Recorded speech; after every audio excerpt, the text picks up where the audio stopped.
Hello, everybody. Happy Tuesday. Happy Match Week 19. We are back with episode 5 of Brews and Belters. I am Keegan Gowitz. Tonight, I am sipping on a lighted up craft lager from Third Space Brewing here in Milwaukee. Pretty tasty stuff. With me, as always, is Jack Butler. And I also have some, I got a Milwaukee/Minneapolis brewed from Indeed Company, which Indeed started in Minneapolis, just came to Milwaukee. Their Tiago, I believe is how you pronounce it, IPA, which is really good. But I'm almost done with that one. And then I'll move to the Riggs Beer Company Double Indian Pale Lager. So that'll be my follow up. Let's go. Let's go. I am Toby Henefeld, and I am drinking I think it's pronounced Weiner Beer Company, either Wiener or Weiner Beer Company out of Chicago, Illinois. definitely. Let's go with Wiener for sure. This Wiener is for sure. This is a Belgian style wheat ale brewed in Cabernet wine barrels, 6.5% alcohol. And I was struggling to read what the title of this beer is, what it's called. But after about 45 minutes, I realized it's Meow. That's what it's called. So, which makes sense with all the cats. So, yeah, we got that. And Keeks, how do you follow us on Instagram, Facebook, YouTube, whatever we got? Yes, sir. You follow us at Brews and Belters. That is on Twitter and Instagram. And then you can find us on YouTube by just typing in Brews and Belters. You can spell out and you can use the and symbol. Whatever your fancy is, you can find us online. We're really developing our social network and trying to bring you guys weekly content. Keep it light, keep it fun. Yeah, I think we found our niche market too over the weekend. It's the Turkish Football League. We certainly do. a percentage of our followers are from Turkey. So Come to Besiktas, Toby. yes. We're gonna have to get Serkan on here, Serkan Bakırdan. So get him on here. So Sark. this week we're gonna quickly run through a few Premier League matches that we watched. We're gonna have a little table talk discussing the Premier League contenders, and then we're gonna move on to our Boos and Cheers and our Belters of the week. And Jack Butler was going to give us a rundown of the Premier League, but right now he's two little loading dots. Jack, you there? Am I not on? Am I good? As long as we can hear you, that's all that really matters. yeah, you're good, Jay. We'd love to see it. Well, start us off when for what I watched. I watched first game for me was Brighton and Leeds, which was actually a really fun game to watch. Really open, and be able to see like what Leeds is going to be able to do going forward. I just don't know like what Bielsa's plan is for them. Like, are they going to have to bring people in the January market? That was probably the biggest question that I had for them.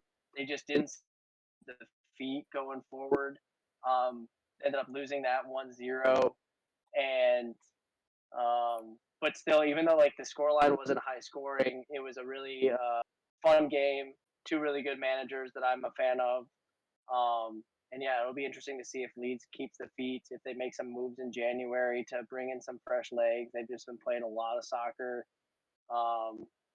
And and they're playing a Bielsa style game, which is a high intensity, high lines, and running at it. So really entertaining game to watch there. I then switched over to Bundesliga. I watched Wolfsburg and Leipzig. But the biggest thing to watch was, for me, two things. One was Leipzig going to be able to get the win to go over and be number one in the league, and then Wolfsburg, who sitting at like top of the table, top five, shooting for European places, and watching John Brooks. Like, I haven't seen John Brooks play in like outside of the National League in I don't know when the last time I watched a Wolfsburg game was. And John Brooks was incredibly solid. I thought he had a header that he should have gotten in. So good for the U.S. men's national team to see him still doing well and to see Wolfsburg doing well. Game ended up in a 2-2 draw, but again, it was really lively, really fun to watch. But yeah, Leipzig just didn't have enough. Like they just really didn't have enough in the final third. They There was a times where they were really bringing it to them, but didn't have enough creativity in the final third to be able to pull the lead. So that game ended up a 2-2 draw. And then Schalke and Frankfurt, which again I'm just like kind of fascinated with Schalke right now. Is that goes back from last year. I might have mentioned this in a previous pod that a lot of Everton fans took on Schalke when the Bundesliga kicked off before the Premier League. Just felt like we connected with them. John Joe Kenny was on loan, so was watching them last year. And Frankfurt, a team that's interesting, like kind of battles for European title or European spots. Um, but Schalke, like, like they didn't play poorly. They ended up losing 1-3. Matt Hoppe ended up with another goal, which is another great thing to see for Americans. But Well, 4 and um, 2, right? 4 and 2 games.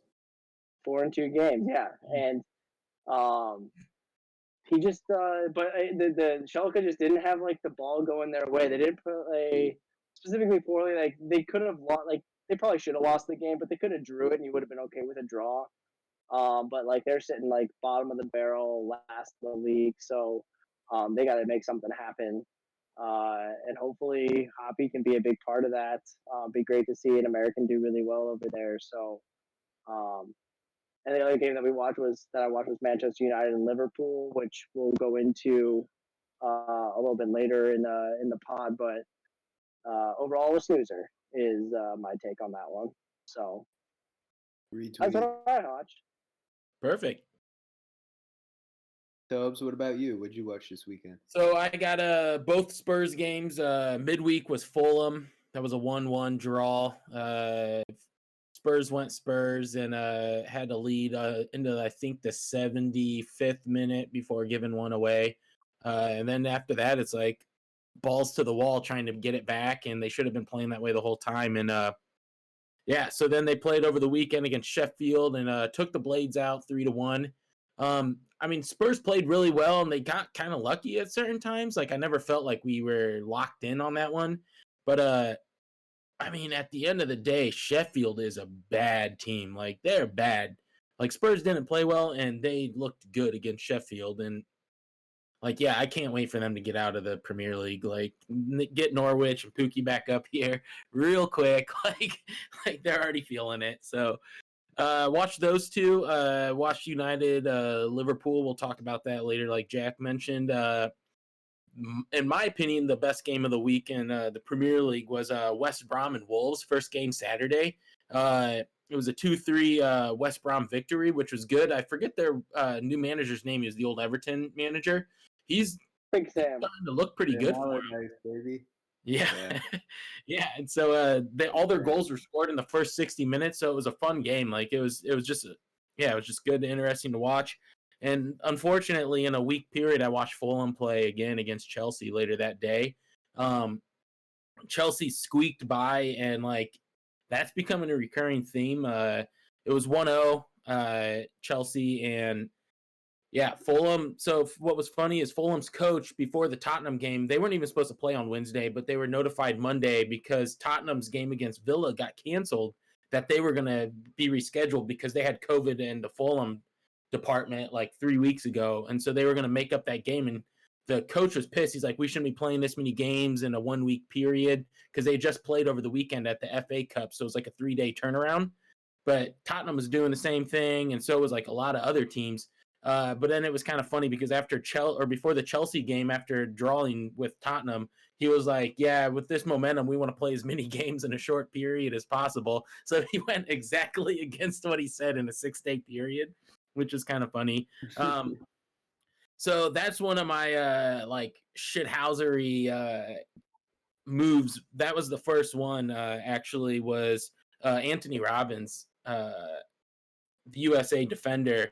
Um, I'm not sold at him being the left back. I think he switches sides, but he plays left back at Fulham. And I'm definitely not sold on him at all. He's too helter skelter. He's got some nice pace. He's able to make up for his like misjudges. But he's actually got pretty good service into the box.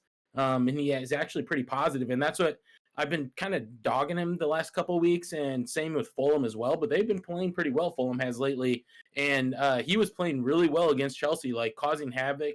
And it was, I think, that same side as Reece James maybe was playing on that right side against him.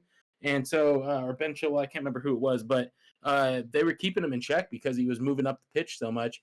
And then he decided to go just bonkers and completely late, dirty challenge up high and took out a Ascapoleta of on Chelsea. And if he didn't die, like he jumped out of the way and still got caught nasty. If he wouldn't have jumped like that, it probably would have broke his ankle easy, either ankle or lower leg. So yeah, that game was kind of bonkers. And then I did watch the little bit of Leeds Brighton. Jack already covered, and then I watched one more game today, but before that, I also watched the Mainz Dortmund game, which was 1-1 in the Bundesliga, and then I watched a little bit of the Serie A game, Inter Milan and Juventus, which was kind of my nightcap for the Sunday day. But I did catch Leicester Chelsea today, and yeah, so that after pulling away and kind of seeing how good Mason Mount was against Fulham, I kind of walked away and I was like, like they haven't figured out anything, but at least he's playing. Last year, during the COVID break and whatnot, he wasn't really playing Mount as much as he should have. And I think Mason Mount is becoming their best player, especially in the midfield with Kovacic and everyone else kind of taking a step back, I feel like right now. So I was expecting a lot from them today against Leicester, which that's a huge draw. Like Leicester's a top 4 team. There's barely any points in between them. They might have actually been just 1 point off of each other. And I mean, Leicester embarrassed them. I'll get more into like Chelsea as a whole when it comes to our whole standings in the tables, but they have 0 wins against top 8 opponents this whole season. That's with 222 million pounds, and they've yet to beat a top 8 team. Like, that's not getting it done for me. I want to tell everyone that it's all on Frank Lampard, but honestly, his group that he put out there today was headed by Tammy Abrams, Hudson Odoi, Christian Pulisic, and then I want to say Kovacic in the middle, and then on the left side was Mason Mount, and that is exactly what I would have done had I been playing in that position. I wanted them, or maybe put Olivier Giroud at the top. But he went with that roster, and I was totally fine with that. And they don't produce. They don't produce. They barely had any shots that I noticed that looked like they were good and on target. So, I mean, at a certain time, it's comes down to 1v1, and I just don't think Chelsea's doing it right now. They did have a late call. Timo Werner actually did score, but it was called offsides, and it was literally minuscule. It was not even a half foot. It was inches. So I felt kind of bad for him because I've been shitting on him for months.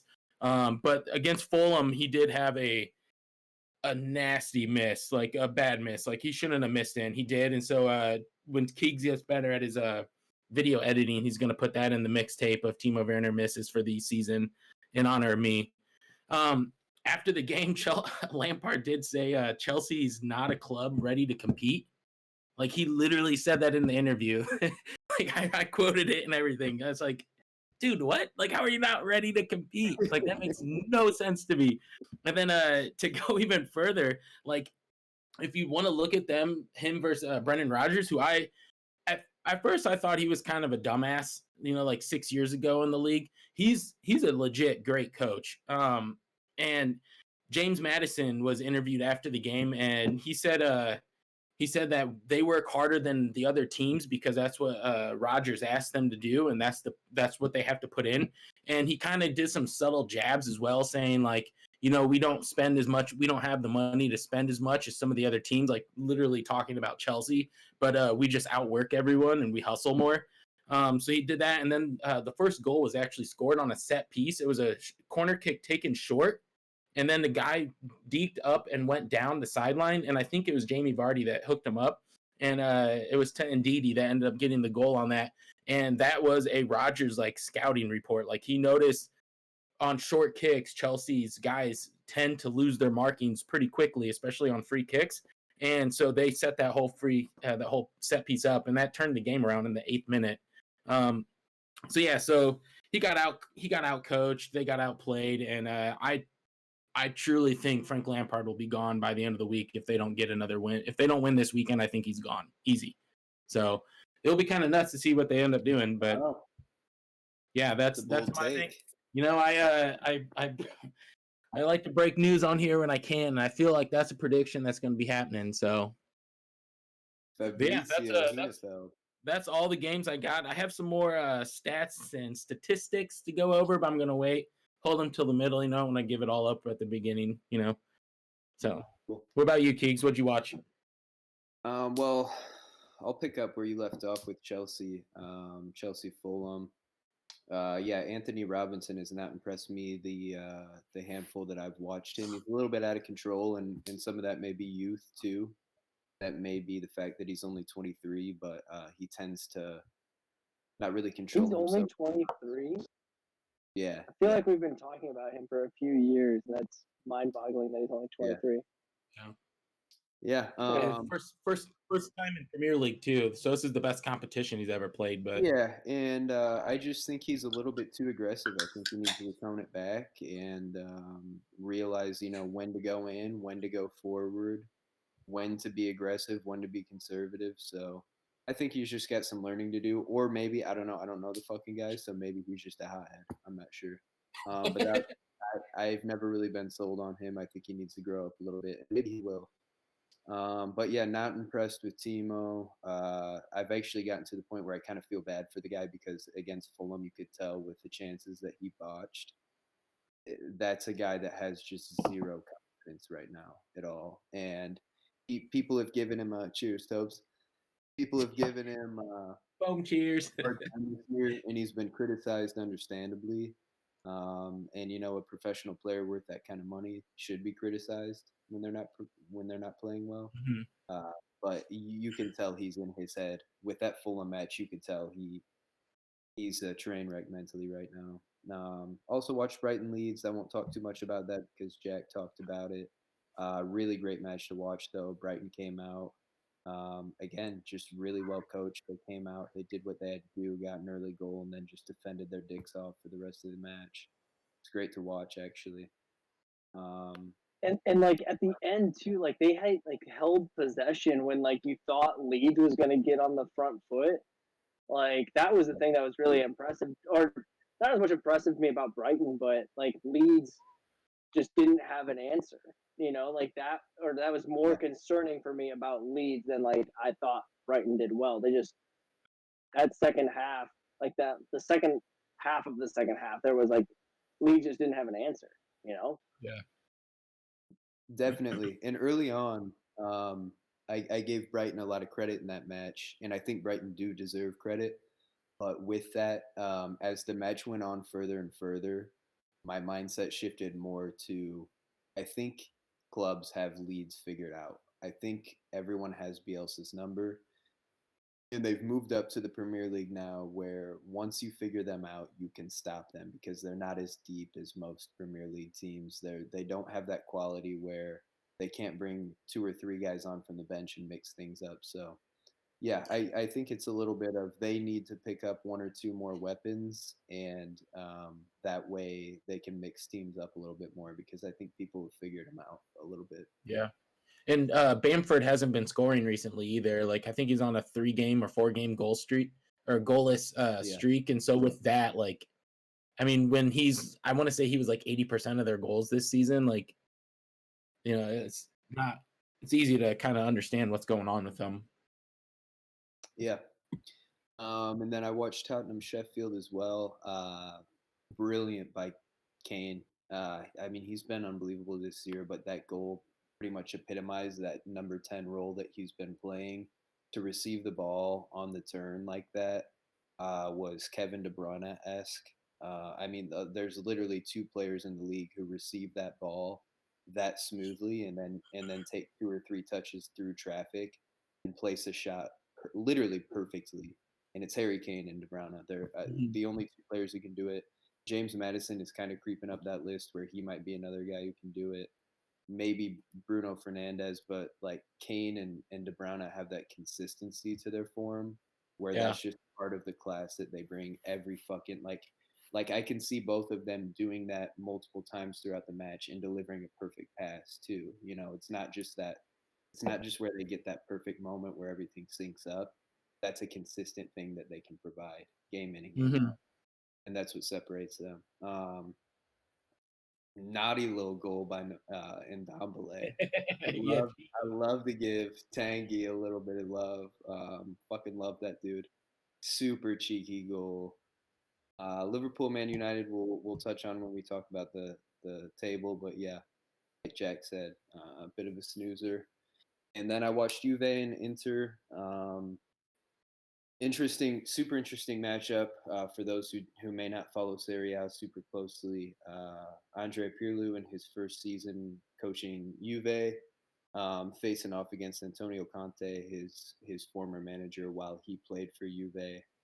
So a lot at stake for him, just kind of personally and professionally. And obviously, Juve being defending champions for so long in Italy, a big match for them as Inter and AC Milan continue to kind of separate themselves at the top of the Serie A table.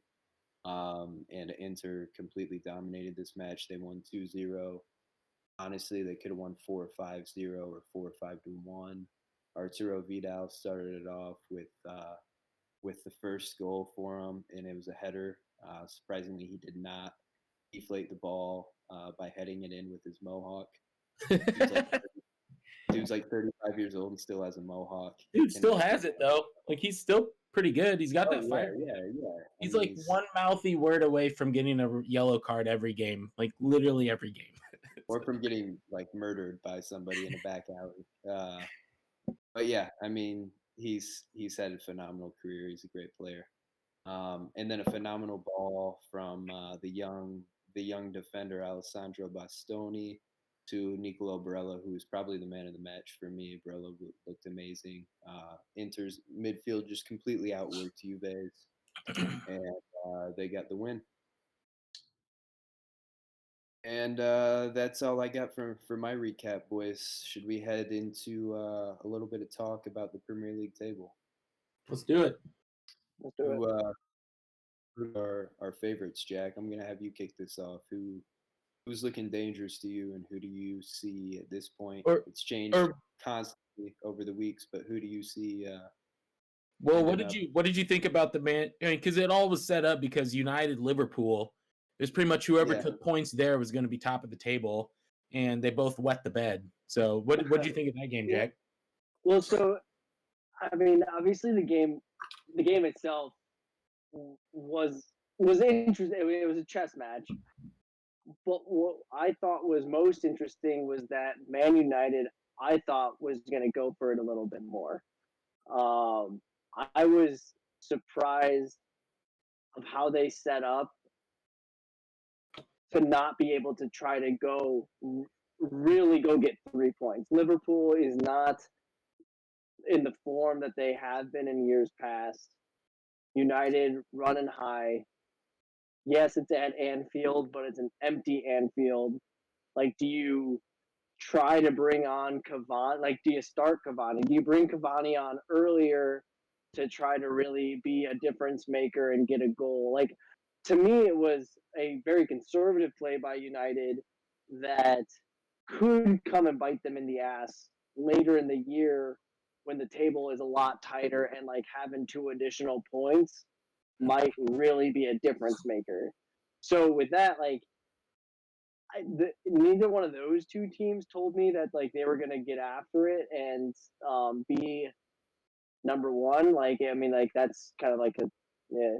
We can open that up here in a sec, but like I was disappointed because what I wanted to see was Man United on the front foot so that I could be like, dude, Man United just got a 2-0 victory over Liverpool. Like, they're the favorites. I don't want to say that as an Everton fan, but like, uh, You You know what I wanted mean? Like something from the match, I though. wanted I wanted something like I wanted Ole to set it up to be like, yeah, like we want the top table, like we want 3 points here, like Yeah. we're gonna. This is a statement match, and that did not Yeah, they're in form right now too. Like they're one of the more healthy teams. They're I think he finally got it figured out with who he wants to start in the midfield. I think he went with Fred over McTominay, but McTominay's been playing a lot recently, so I get it.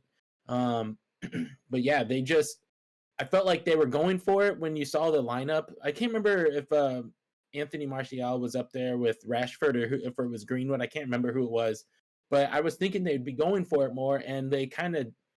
I don't know if I mean some of that has to do with Liverpool as well, but it felt like they weren't pushing it as much as I was hoping that they would.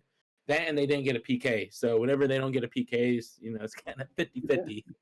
yeah, I thought Liverpool just looked dog shit. Like I didn't think anybody, um, besides like what did impress me was how Fabinho plays in the back. Like I think he had some solid tackles and like really played the back line like really well. But I thought I thought the distribution in like Robinson had a couple of passes that I was just like, where are you going? And um, Mo didn't look. I don't know, like it's just like nothing in the attacking half looked like it was clicking. Um, Really disconcerting for Liverpool. Unfortunately for you, Jack, it'll probably be clicking when they play Everton next. Guaranteed. Guaranteed. I think Arlo White somehow brought in the double doink in the Merseyside derby. Like I don't know, like where the hell he was getting that from. I was like, just let that go, man. Why are you bringing it up? Why? Yeah, how do you even bring that into United I versus don't, I don't remember um, like a ball like hit the post like like the Pickford double doink. I was like, you could pick any other one, buddy. Come on, like why? oh What do you man. think is wrong with Liverpool right now? Because they've been missing Yeah, opportunities to take extra points the last couple games and dropping yeah. points, and so So Jack brought up Robertson sending in a couple balls that just kind of didn't meet targets. They seem like empty, unfulfilled passes that are just kind of he's just kind of tossing in. I think him and Alexander Arnold have been really ineffective lately. And part of that is to do with the top three. You just have the front three haven't been very effective. They haven't been super aggressive. They haven't been making a lot happen.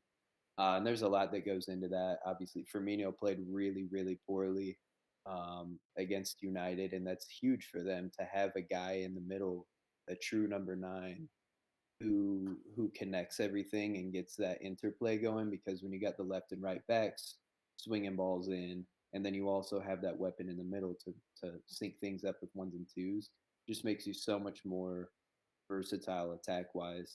So when mhm. he's off, their attack's off. And if he's not setting up Mane and Salah, and they're not getting chances, and then they finally get one chance after 60 minutes, and they don't put it on, and they're in their heads, I think it throws everything off. I do think Robertson and Alexander Arnold may be a bit thrown off as well because their roles have changed. I think they used to be able to get forward as much as they wanted, whenever they wanted, and playing defense really was. I think Robertson's a little bit more defensive minded, but Alexander Arnold is very attack minded, and Robertson obviously gets forward as well. So without Van Dyke in the back, I think that their perception of the game and their role mentally and physically is completely different compared to when Van Dyke's on the pitch. I think that they play the game differently. I think that their position is going to be different. I think that their service is affected by that, and that's a huge part of our attacking play. Um, I I thought bet that also Shaqiri. affects Milner. I bet it affects Henderson. Like anyone in the central mid, I bet they're affected by it too. Like Oh man, I mean huge Henderson's playing loss. center back right now. For fuck's sake. I mean, That's he what, has, I don't even know who it is. It's yeah, usually that 16-year-old or yeah, Reese Williams. Yeah, no, Henderson's playing center back right now. So the middle of the pitch, we had Genie, Shakiri got the start, and Thiago. And Shakiri and Thiago were the only the only positives really that we had. And Fabinho, Jack, good shout out there. Um, they were really the bright points, and Thiago and Shaqiri made some things happen, but the front three have just really been like uninspired is the word that I would use, and lacking creativity, and really a lot of that stems from Bobby. I thought that after that great match against Crystal Palace, he was getting a little bit of his mojo back, but they just haven't had it, and I think that I don't know. I can blame that on injuries, but I don't know what it is. I want to say a lot of it has to do with Van Dijk because he affects Alexander Arnold and Robertson, and that affects their attack. And I don't know though. I really don't know what it is. You can't keep crying about Van Dyke, man. Come on, stop crying about it. Man, We all got injuries. Spoken like a true Evertonian. that's that's the effect that a player like that has, where Mane's incredible, Salah's incredible, but they're not in the category of maybe best player in the world incredible, you know? Like when Messi's not on the team sheet for Barcelona, it's a huge momentum shifter. When Ronaldo's not on the sheet for Juve, huge momentum shifter. I think Van Dijk is in that category of player now, with Best ever. well, best right now, position wise. No, I know. I mean, I'm joking. I think position wise for sure, best right now. Um, I would mean, say you guys are also missing Diego yeah, Jota. yeah. So Uh, that's what I was getting to. He's a huge loss because yeah, he was one he of the was most. taking Firmino's role, in my opinion. I thought he was going to kind of sit in that center, but he could play on the right or left side as well. And he was super creative, and he was putting up points. Like he was the best bright point, to the point where I thought he was one of the better signings any Premier League team had during the offseason. Yeah, Put yeah. him I at mean, number 3 next to Chilwell and Højbjerg. yeah, yeah. Yeah, he was our best attacking player until he went out injured. But I don't want to harp on that because honestly, Jack summed it up well. Uh, and I think I said 2 weeks ago, no one wants to. No one looks like they want to win the Premier League right now. And these two teams came out, and Liverpool had most of the possession. They had more of the chances, I would say, but they didn't look inspired to go out and say, we're defending our title, we're going to win this fucking match. Like, this is Manchester United, who started out this season, mid-table.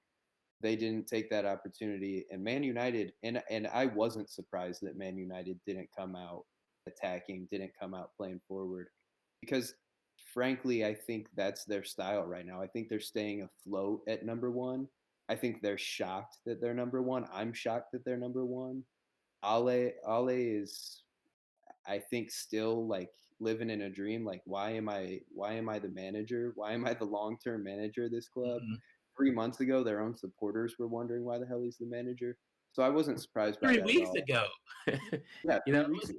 yeah, Uh, 3 so games. I think for him, I think it's a matter of let me keep this ship afloat, and we'll see what happens. We'll see if City shit the bed. We'll see if every team in the league continue to not go after this title. And that's why for me, I'll wrap up my little segment on Table Talk with I love the way Leicester look right now, and I would actually love to see, because if Liverpool are going to play how they did this weekend, they don't deserve the title. And if that's the case, then I would love to see Leicester win it. Um, but But with the way that City, I'll play devil's advocate, with the way that City played yesterday against Crystal Palace, they are fucking scary to me. When you got Sterling banging in free kicks, when you got De Bruyne being De Bruyne, when you got Phil Foden playing well, when you got John Stones looking. Who'd they play? Crystal Palace, they beat them 4-0. And John Stones has had all this potential for so long, and there's been rumors of him leaving, him not reaching potential, off the field issues, and he's playing the best football of his life right now, and that's huge for them. So they're a scary sight. how long do you think? Like, do you think Leicester stays top 4? Like whether or not, like, do you think like they win? I mean, they could win the league. There's definitely a scenario that they win the league. But do they have enough enough in their squad to stay with the cities. If you look through the lineups of City, Liverpool, I don't know if I really want to say United. I guess United, Spurs. Do they just have Yeah. enough right now to be able to stay with those guys for the rest of the year? I do think they do, if as long as they stay healthy. Like they can bring one or two guys off and be pretty good. For years to come, no, because Jamie Vardy's like 34. But dude, I mean, to the performance today, the only performance I've seen that I was more impressed with this season is when Tottenham took Man City 2-0. That was the only other performance I've seen this season where I'm like, that team just outplayed them flat out. And that was a good team. And that's exactly what Leicester did to Chelsea today. Like they were running a 4-4-2, and when they didn't have the ball, and then when they had the ball, they just automatically knew to go to a switch to like a 4-3-3, and they were way more attack minded. Like they were just clean looking. And yeah, I mean, I right now, I'm probably gonna, like 3 weeks from now, I'm like, I was an idiot, but I think they are the front runner. I would put them over Tottenham. I have some Tottenham, like they are who they are. Like they're a great team, but dude, like Newcastle, West Ham, Palace, Wolves, Fulham, they've had leads in all those games, and they ended up more one to 3 goal leads, and they ended up tying those games. That's 10 points right there that they've given up. Even with the best defense, and I think they've only been trailing like 92 minutes this whole season, that they've actually like tried to come back from. It just doesn't matter. I don't think they have that killer instinct. They park the bus even when they shouldn't, even when Jose says they don't.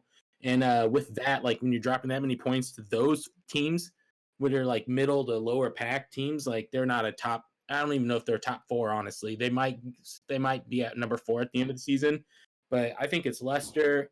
I think it's City. I think it's Tottenham. Liverpool. I think those are the 3, and then I think United and Everton and Tottenham are kind of battling for that 4th, 5th, and maybe even 6th position. And then I think Sheffield and Aston Villa will kind of be in the 8 to 9 range. Southampton? Yeah, Southampton. Not Sheffield. Yeah. I was No, gonna not say Sheffield. Sheffield. Sheffield's still on my brain too, but yeah, no, not them. Yeah. I just Jack, I just really oh, like continue. I really like Leicester right now. Like I think they're firing on all cylinders, but I mean it's a long season. If they get one injury like they had at the beginning of the season with Ndidi, like they did not look as good in the middle of that field as they do right now with him being on the pitch right there. And then I forget the Belgian guy that you like, Keegan. Starts with a T. Yeah, Yuri Tielemans. So Tielemans, yeah. He's playing lights out right now, and so is Madison. Like Madison, I never would have guessed when he was at Norwich City like 5 years ago that he would be that good. Yeah, he's amazing. Yeah, and Jack, I think it's a good point to bring up because I don't think Leicester really have the star power. I don't think they have the depth. I shouldn't say star power because they have stars. I don't think they have the depth, so I think it'll be really important that they stay healthy if they want to make a run. This season's so stupid, though. Yeah, this season's so stupid and unpredictable. But the thing for them is, the thing they have that a United doesn't have, because you mentioned United and you were like, I don't know if I should include them in the top 4. I think I think that they should be in that conversation because of Paul Pogba, Bruno Fernandes, Rashford playing well. I think that they should be in that conversation, and I think they should be better than Leicester. But I think Leicester have a brand and an identity and a swagger about them, like James Maddison in his post-game speech, after beating Chelsea 2-0. I think they have that pride and that trust in their manager and that trust in their identity. And I think that will take them a long way, especially in a season where a lot of clubs don't have that right now. Like Manchester City's starting to get that back too, which is why while I'd like to see Leicester end up on top if Liverpool aren't going to figure it out, I think more realistically that City ends up on top, just because they're a better team, and if they find that identity, they're gonna outplay Leicester. But I think that's Leicester's edge right now is just that identity. I don't know if this is a middle finger to London, but when we been talking, we have yet to mention Chelsea in this this power ranking whatsoever. and they're like number 2 right now, number 4. Like they're in the top 4, but I think they're No, I think they dropped they to 4 dropped or it. 5. They dropped to Leicester's like now 8th 1. now. yeah, because after today's game, Leicester is top of the table. They're 1 point ahead of United. See, but like the thing Uh, with Leicester though to me is in an alternate universe, Everton could be in Leicester's position in an alternate universe. Like I mean, if Everton didn't have a bad stint and a couple of injuries, James being out, Allen being out, right? Like Digne. Digne, Seamus, like in an alternate universe, that could be Everton. But the point I'm trying to make is like Leicester's in the same spot that Everton would be. Like as soon as injuries start coming, and it's going to happen, which is why staying healthy is so important to them. But like at some point, injuries will come up. Hopefully, they're not as like large as they were to Everton, but like they slip, right? Like that's what happened to Everton. Like they slip. Um, um, so like that's where I just don't think that Leicester is going to be a long term contender because I just look at their right, like they're a Barnes away or like a Madison away from like the season being over, right? Like there's just like not enough replacement depth unless if they do business in January. Uh, I don't know, but that. But yeah, to your point, like staying healthy is just key for them. Otherwise, they drop points pretty quickly. Yeah. In my mind. Jack, comparing them to Everton at 6, they're only 6 points ahead of Everton, and Everton has 2 more games to play than them. So, technically, if Everton were to win those 2 games, they would be tied with them for top of the table. Technically speaking. Yeah, but I mean, like that's just like the that's just the point that they find themselves in, though, is like right, like just these mid-sized clubs compared to like the quote unquote top 6. You just don't have the depth. Like you're literally just a couple injuries away from dropping down to 8th quickly because it's such a tight table. Yeah. Absolutely. Yeah, and that's, these are all recurring themes and things that we've been talking about all season really is inconsistency and depth, and that's in a season like this especially that's what separates teams, I mean, look at like it's crazy to me that Liverpool and United played this past weekend for the number 1 spot because neither team have been good. Like United stayed pretty healthy, but they haven't been good. Liverpool have been unhealthy and they haven't been very good. But when you have that depth and you can squeak by wins, you can squeak by draws. 3 or 4 substitutes out there, second team guys, makes such a huge difference. And City's been in that same boat. So yeah. It's I don't know. Who knows what'll happen? We sit here and try and predict it each week, and yeah, you can't. Yeah. Should we move on now to our booze and cheers? Yeah, let's do it. Right. I'll go first because mine are kind of generic and we're not gonna have much to talk about besides that. But my booze is there was a few transfers, nothing to get it, Keegs. Nothing too special with the transfer window in January. I've been hyping it up like crazy, and Jack just continually keeps bonking me back down. And so yeah, there hasn't been much. Bonking. Aston Villa picked up another striker, I want to say, this week to kind of help give some depth to them. But the big one that I noticed was Schalke. They signed a 37-year-old striker who used to play for them at Ajax. So he's coming back over to the Bundesliga, 37 years old, which I'm boozing because I was really high on that U.S. kid, Hopi. I thought he was like, he finally got a start, and I wanted him to like get going. And yeah, so that's not happening. So he will though, because it's Klaas-Jan Huntelaar. It's Klaas-Jan Huntelaar that they re-signed, right? Huntelaar, Dutch dude. I don't care. He's 37 years old. He didn't care his name. He just cared his age. That's all. Mm-hmm.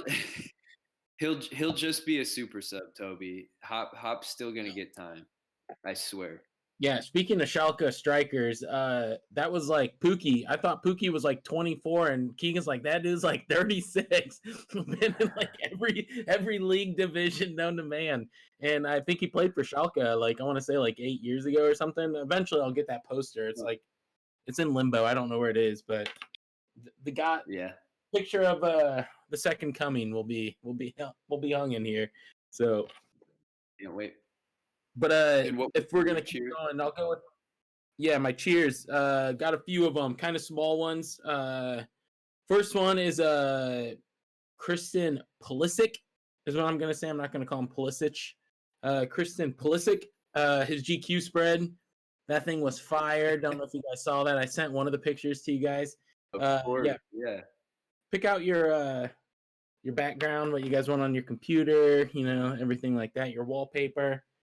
He looked like he was in Sons of Anarchy in most of those pictures, so I kind of liked it. And then he kind of looked like he was a poor version of Olivier Giroud, but I'm okay with it. I really am. Dude, but there was symbolism. There was it's the symbolism behind that it's the too. That's what they were going for. does it though. The sleeve, I love it. Oh yeah, he's got a freaking eagle on that thing, dude. So I got two more cheers that are just as dumb as this one. One of them is whoever designed the human son emoji that you can now use in Twitter. I don't know if you guys saw this or not. His face is an emoji. Like, I don't know if it's just a bunch of people or like some random like popular Koreans. Not sure. But yeah, if you type in human son, his face will come up that you can emoji it. So,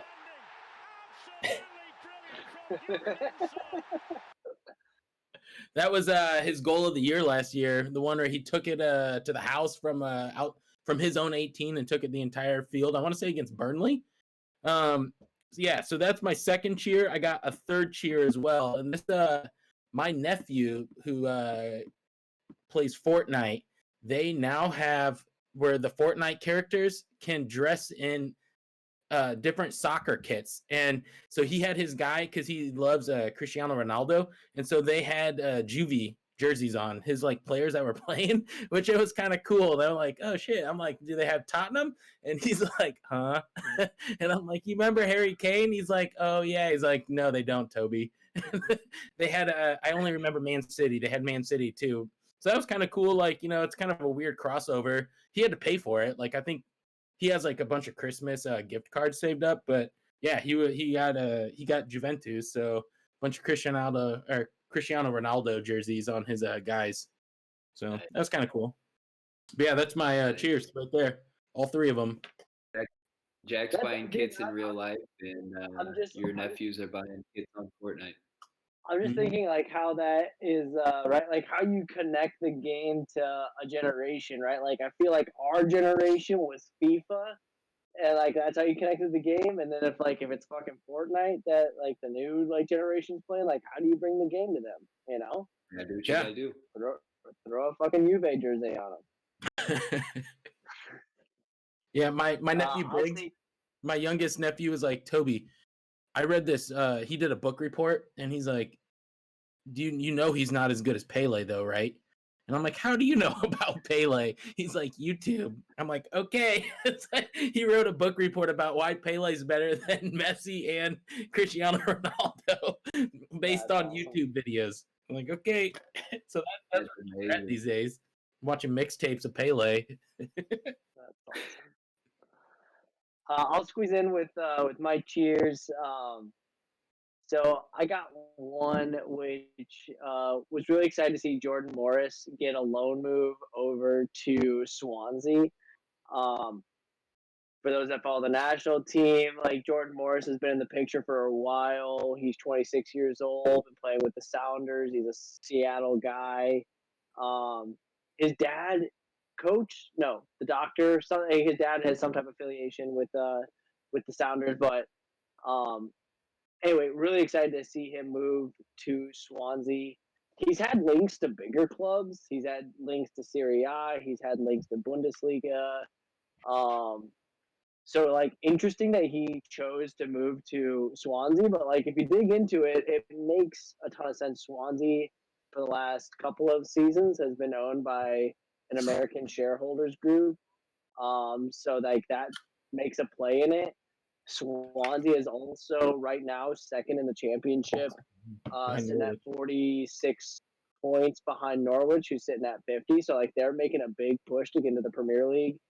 Um, I've watched like maybe 2 Swansea games, but that young guy that they bought from Liverpool, Brewster, has like not been like up to par. I don't think for their standards of like getting goals in. So like they need a goal scorer. So being able to have him come in, good for him. Hopefully get him some more exposure in Europe if he's looking to make a play into Europe after his loan move.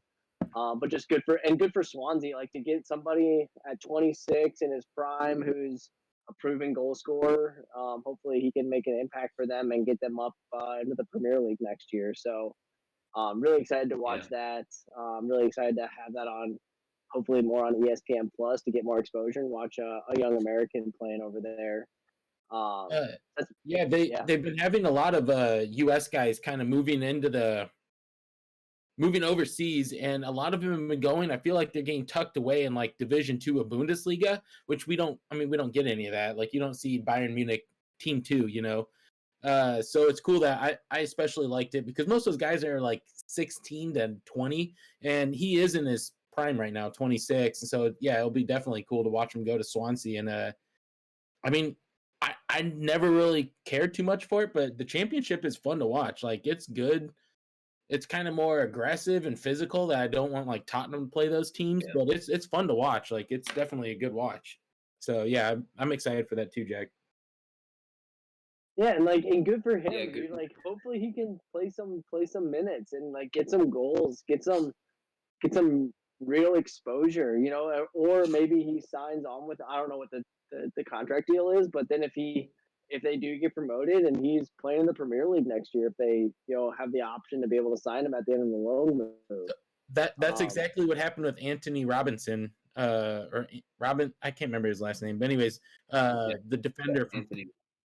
from Fulham. That was the same thing. He was on like a short contract with the option to buy back, you know, for the second season if they got promoted, which they did. So he stuck with them, which was cool. you know, Yeah, also, Rian Brewster was transferred to Sheffield, so especially good news for him because that job is his now.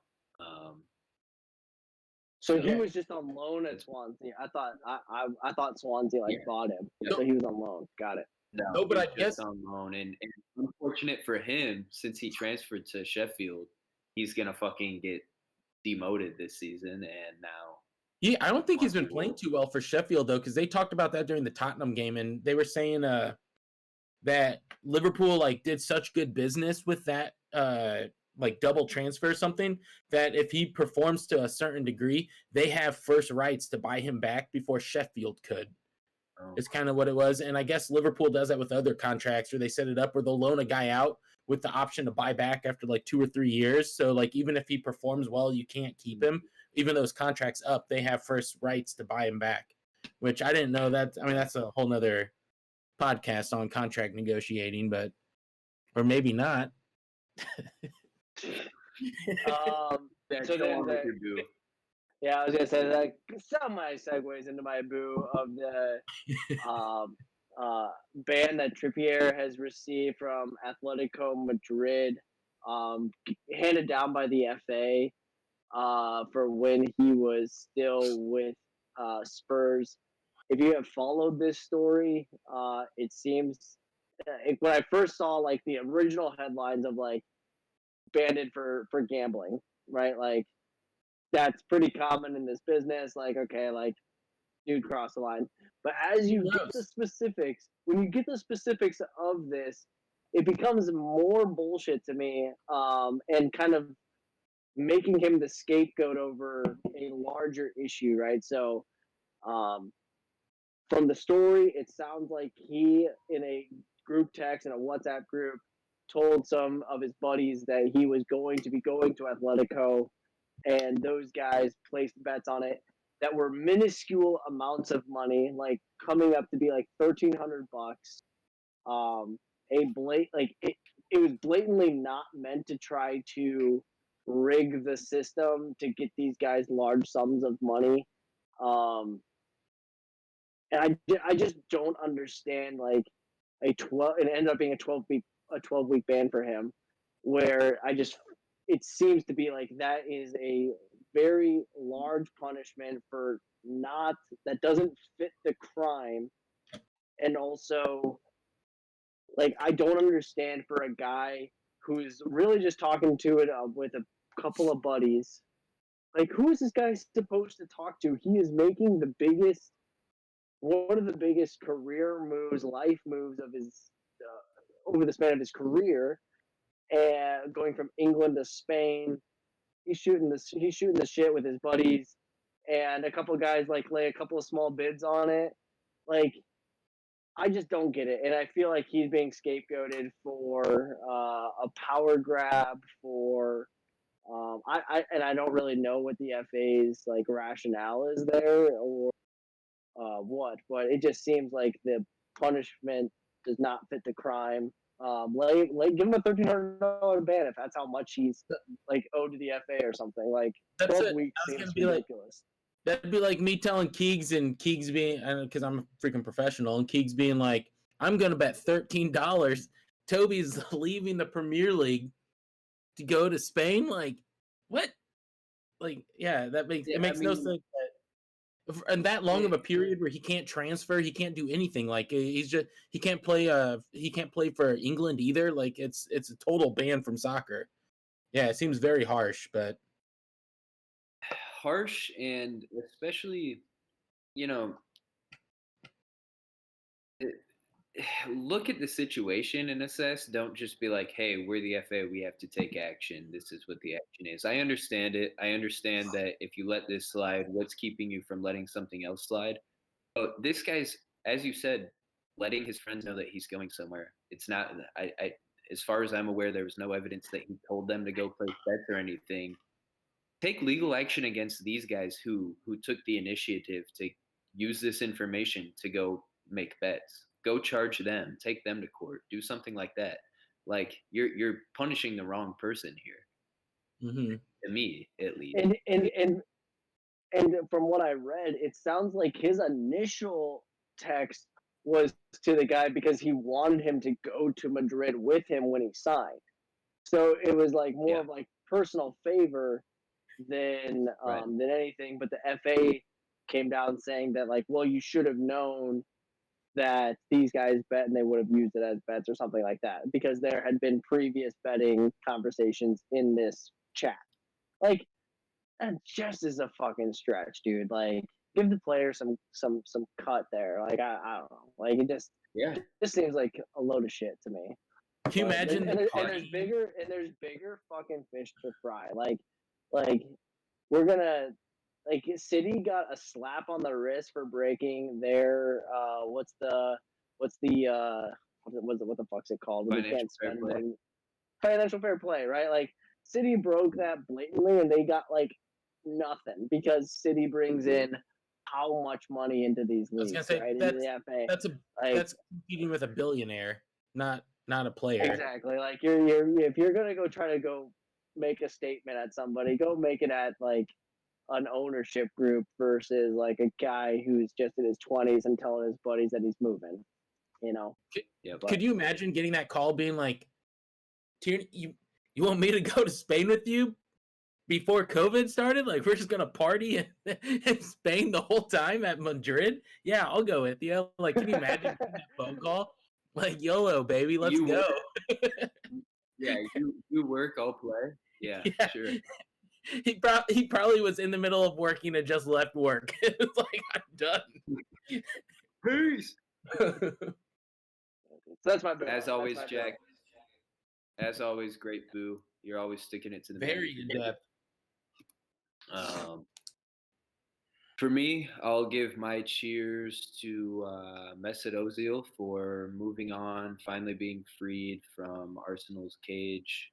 He's joining Turkish club Fenerbahce, which apparently he was a supporter of as a kid. For those who don't know, Ozil is a Turkish immigrant. His family are Turkish immigrants to Germany.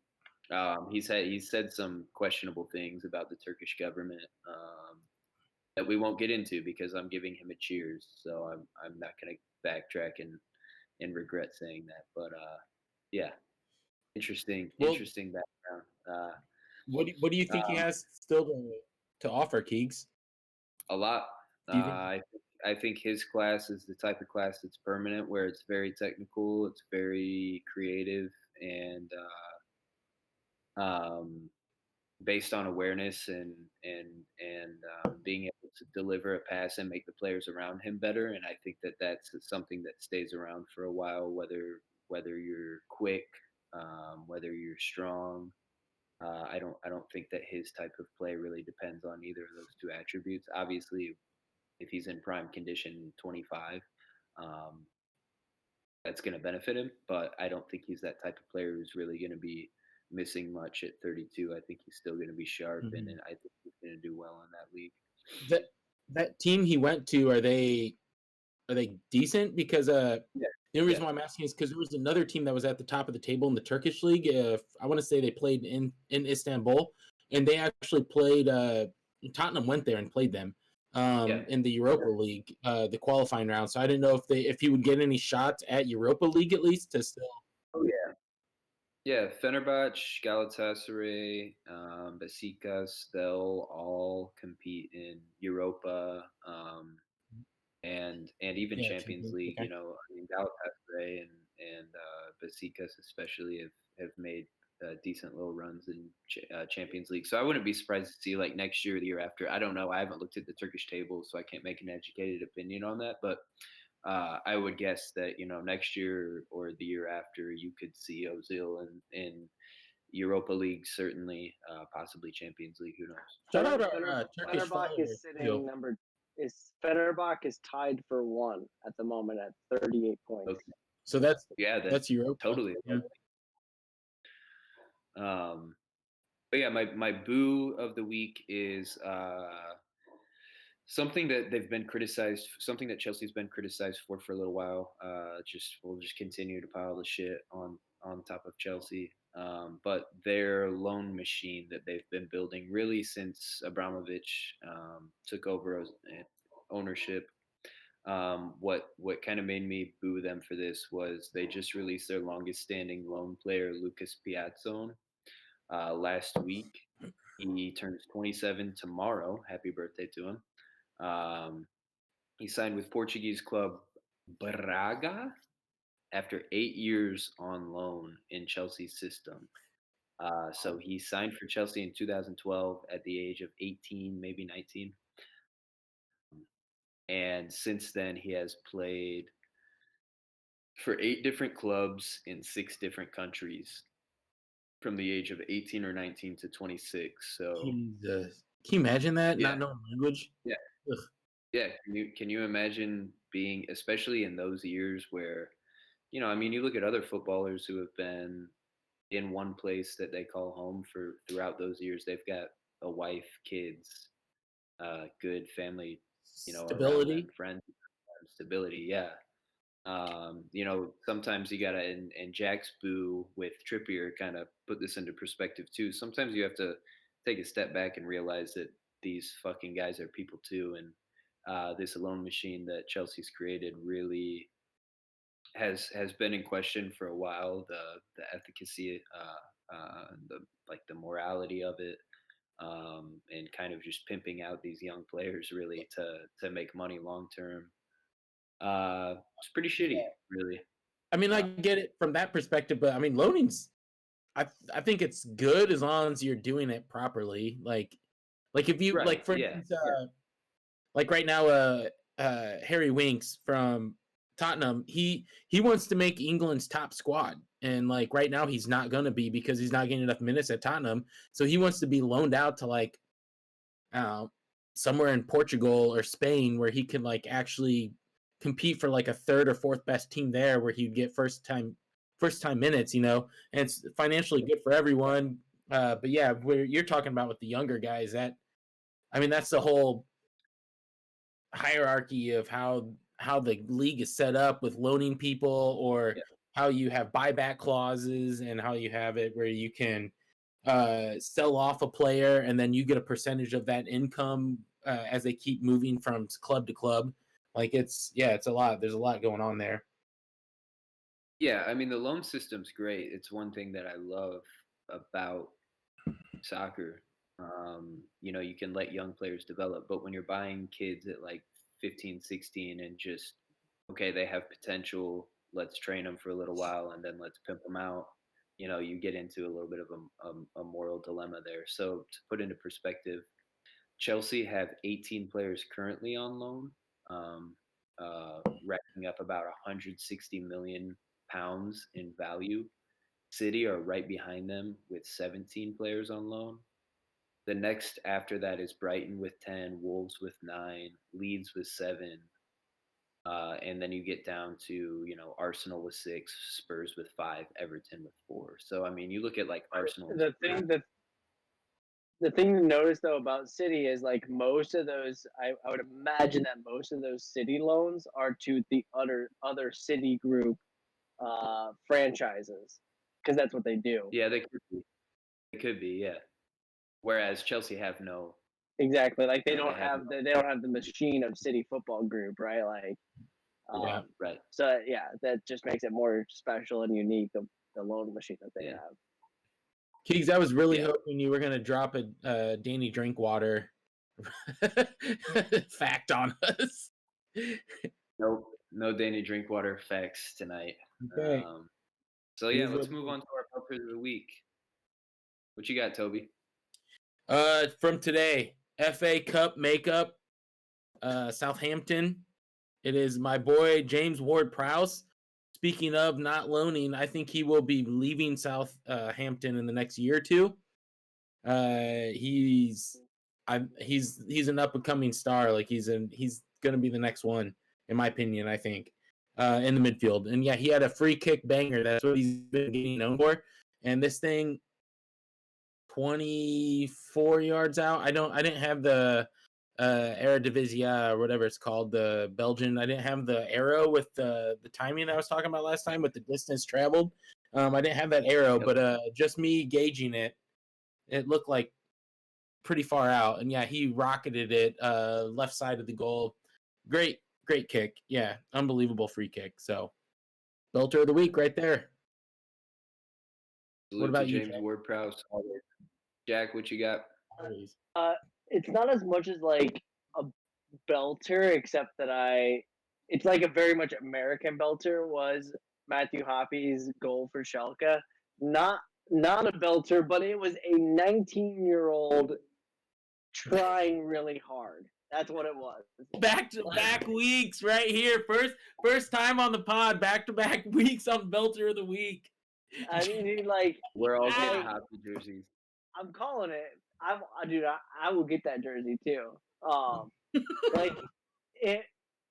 It was like an ugly goal, but he tried so hard. Like it was a ball comes in and he's in the six and he just like flailed all of his might at it, and it just kind of did it go in between the goalies like Yeah, he into his nutmegged him, leg? right? Yeah, he nutmegged him, but he just threw as much as he could. He wasn't in a very good position. Like he didn't get, but he just tried to get as much as he could on the ball, and it nutmegged him, dude. Like I don't know.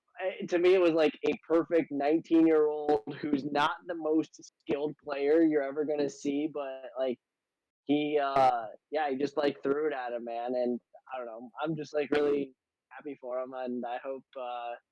I don't know, and I've said this before in the previous pod. Like, I really want Schalke to stay up, and I'm planning on watching a lot of Schalke matches going forward. So anyway, good goal for him, and yeah, just a 19-year-old who just like wants to play the game. It was a fun goal more than anything. I hope he claimed that too. He's like, yeah, I meant to do that. I meant to make the goalie.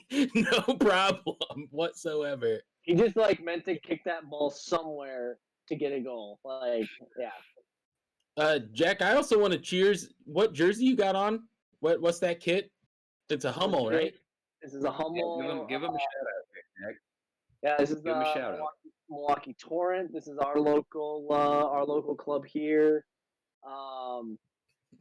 Actually, so yeah, so it's like it's actually I love this kit. It's the skyline of Milwaukee, on it, and the Torrent just went through like a rebranding. So like this isn't the logo anymore. They did like a whole kind of Milwaukee Torrent FC thing.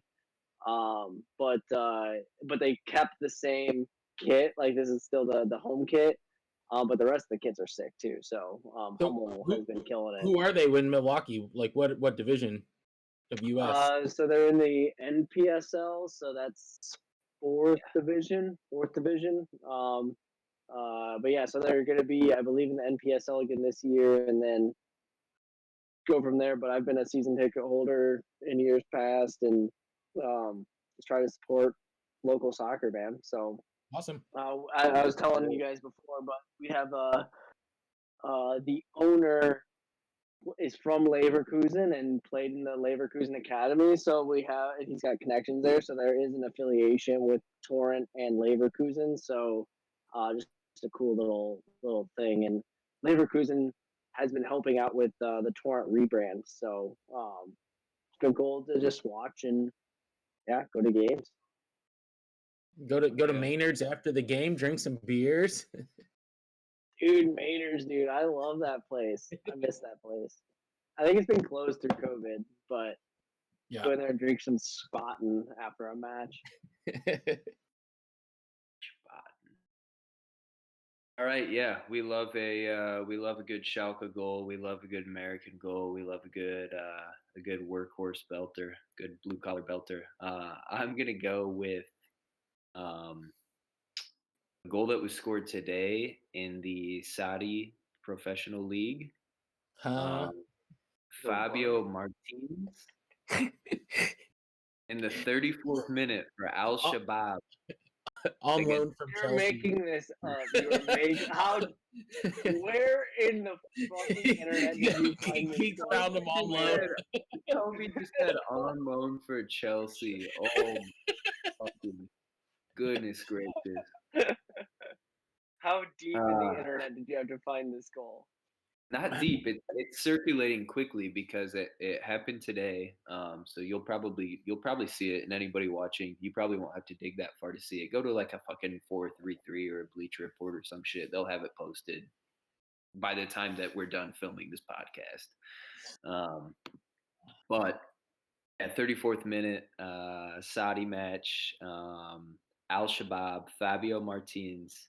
I gotta look this dude up. I don't know where he's from. Super dirty. Just look the goal up. We'll post it. I'll make sure to post it on our Twitter. I'll try and get a video of all three of our belters of the week that I can post on Twitter. But yeah, just a dirty little. Oh shoot, I want to say Panenka, but that's the chipped penalty. Why can't I think of the Rabona? Kick and so it was a play. I'm describing it terribly now because I'm. No, you're doing great. Keep going. I'm really selling this as a worldie, but no. Great run of play. Martins plays it out wide, receives it back, and then he kind of takes a swipe at it with his left foot, and then follows through with his right foot behind his left, and yeah, buries it. It's a sick goal. Huh. Just look it up. I butchered probably the best goal of the year in the fucking but yeah, check it out. We'll throw it on the Twitter page. Phenomenal goal. Oh, the Mewis sisters last night, Sam and Christy both got goals. First time I think that's ever happened in USA soccer history for national team. siblings getting Nice. goals in the same game. So yeah, that happened as Nice. well. Kind of cool. Always Very got to cool. talk women's soccer, especially when that's our bread and butter in this country. So True. Yeah. Got to give the ladies a little shout. That's a nice little tidbit, Tobes. But yeah, he scored a Rabona. I kept wanting to say Panenka. Check that out. Check that out. It's a sick goal. Right. Sorry, I just had to follow up, Toby. You're But good. yeah, that's all we got. That's all we got this week, everybody. Looking forward to a little more Premier League this weekend, a little more Bundesliga, and definitely some more Serie A. It's been Yeah, really it's, fun and it's watching FA, Serie A. right? FA. I think we do have a little FA Cup this Yeah. weekend. So Yeah, we have midweek games, more games tomorrow and the next day than FA. Then I want to say midweek games the following week too. So quite a bit of going on, especially if your teams are in the FA this weekend. So yep. All right. Tune in next week, everybody. Give us a follow, Twitter and Instagram at Brews and Belters. Look us up on YouTube. You can watch the pod or just listen. Just type in Brews and Belters. Brendan, go ahead and cue us out.